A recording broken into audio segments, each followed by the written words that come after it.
10వ అవతారమైనటువంటి కల్కి అవతారము ఎప్పుడు వస్తుందో వ్యాస భగవానుడే చెప్పాడు. అసలు ఎక్కడ స్వాహాకారము వషట్కారము ఇవి రెండు వినపడవు. అంటే ఇక యజ్ఞము యాగము అనేటటువంటి క్రతువులు ఉండవు. గోవులు విశేషంగా వధింపబడి గోమాంసం తినడం లోకంలో ప్రారంభమైపోతుంది. వివాహ వ్యవస్థ నిలబడదు. తల్లిదండ్రుల్ని చూసే బిడ్డలుండరు.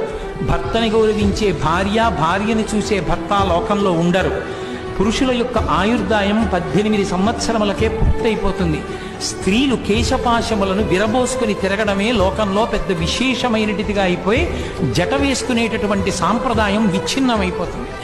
అయిపోయిన తరువాత లోకంలో పురుషులు 18 సంవత్సరాలకే మరణించడం ప్రారంభమైపోయి ఆయుర్దాయాలు క్షీణించిపోయిన తరువాత ఆ సమయంలో శంబళ అనేటటువంటి గ్రామంలో విష్ణుయశుడు అనబడేటటువంటి బ్రాహ్మణుని కడుపున కల్కి అన్న పేరుతో శ్రీ మహావిష్ణువు 10వ అవతారంగా